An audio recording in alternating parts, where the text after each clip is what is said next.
Welcome back. Today in our Sunday Spotlight, running for a reason. 3 weeks ago today, Trumbull High School teacher Jim McCaffrey ran the New York City Marathon. He was part of the Team TCS Teachers Program, a running group made up of just 50 teachers from across the United States.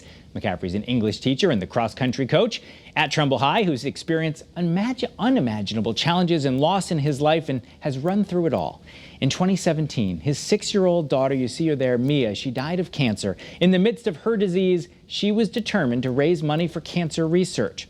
Last year at this time, Jim found himself facing his own diagnosis of cancer. He joins us this morning, fresh off running that New York City Marathon. Jim, thank you for being with us. Tell us about your story and what running means to you. I guess maybe the place to start is with Mia. We saw that beautiful picture, and that's sort of where running as a mission began for you, right? Yeah, so, in 2016, when my daughter was diagnosed with rhabdomyosarcoma, it was a tough time for us. She had a 364-day battle with cancer, and as we said it, she beat cancer every single day that she fought, but unfortunately it was taken from us in 2017. She was treated in New York City at Memorial Sloan Kettering, and as far as running goes, I found myself running the city a lot with her in the stroller as we go from treatment to treatment and go to our apartment that we were staying in the city then. So running over the Queensboro was always something that I got to do with her. So it was special to run over it this past year during the marathon. You say that running is something that through all that struggle with Mia and with her disease gave you some solace. What is it about running, whether it was with her or by yourself, that gave you that sense of peace? Well, catharsis comes to us in a lot of different ways. And when we can push ourselves through trauma, it's something that can teach us a little bit about ourselves. Running was always that for me. And it's interesting, as a coach, I always preached it to my runners, that you're going to bring your burdens with you when you head out on the road. And during those 30 minutes, that hour and a half, those 2 hours, those 3 hours, those 4 hours that you get to run, oftentimes you get to shed those burdens for just a little bit and just be with yourself in the moment. So in 2017, you lost Mia, but then in 2020, you had your own cancer battle. Tell us about that and how running has been part of your recovery. Yeah, so I was just coming off running the virtual New York City Marathon in November. I'd run what I thought was a solid time for me, right around 3 hours and 11 minutes. And I went through my routine scans that I go through because of the genetic testing we did after Mia's diagnosis. I have a syndrome called Lee-Fraumeni syndrome. So it just leaves me at a higher propensity for getting cancer. So I went through one of my normal scans. They found something on my right lung, and it turned out that it was stage 1 adenocarcinoma. So I went through surgery on December 1st of 2020. They removed my entire upper right lobe of my lung, and I came out of it cancer-free. So December 1st was when I went in for surgery. And on December 26th was when I took to the roads for my first really, really slow run. And ever since then, I've just been putting in more miles and adding on as much as I can as I went. I have a great support system at home. And then Team TCS teachers came in and said, we really want you to still run the marathon. So they gave me the goal, and I set out there and did it. It was a special race. I'm really happy with my time. I was able to do it in 3 hours and 38 minutes. Not the competitive speed that I was used to, but having overcome as much as I had to, it was something that meant a lot to me to be able to go out there and work hard and take to the course and be able to see my runners who came into the city to cheer me on.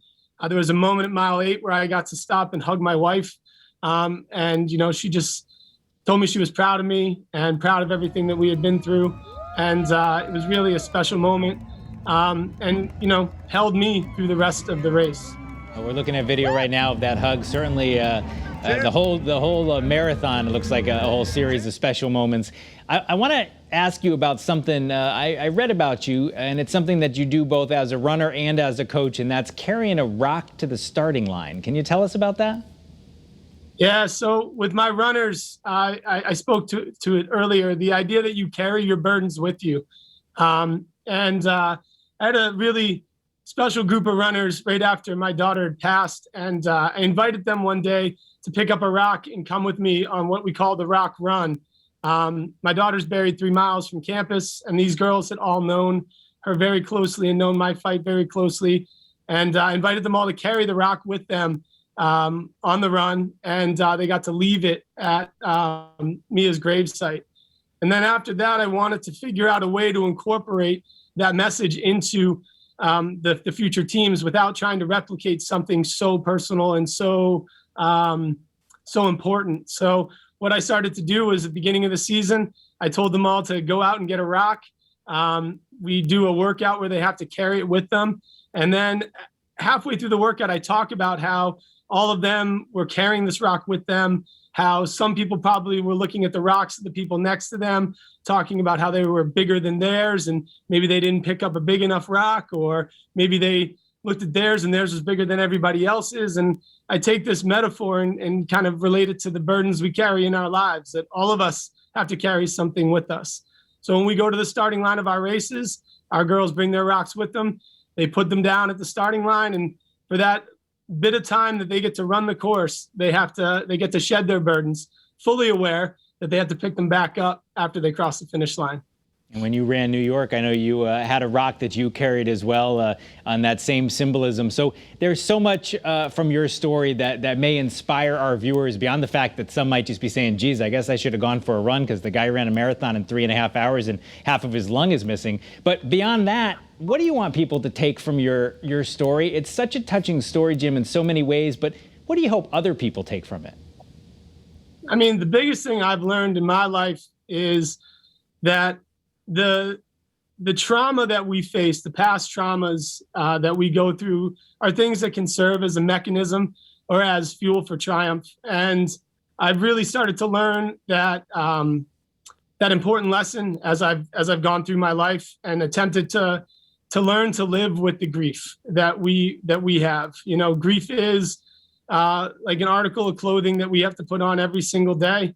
I carry Mia with me every single day that I come to school, that I go out on the roads, that I run, you know, that I meet people, and that, you know, that while it's something that defines who I am and something that will always be with me, we have to keep moving forward. You know, sometimes it's just one step at a time, and we have to learn to take those past traumas and turn them into triumph. Well, we just saw a very cute picture of you and Mia together smiling. You talk about carrying her with you one step at a time. Sometimes all those steps, when you take them together, they end up being the New York City Marathon just 3 weeks ago, putting together that time, obviously overcoming loss, overcoming health struggles. I think our viewers will take a lot from your story, and we appreciate you being with us. There with us, Jim McCaffrey, an English teacher down in Trumbull, a cross-country coach, and certainly an inspiration here on CT21. Thank you for being with us. We really appreciate you giving us a few minutes on this Sunday morning. Thank you for letting me share my story.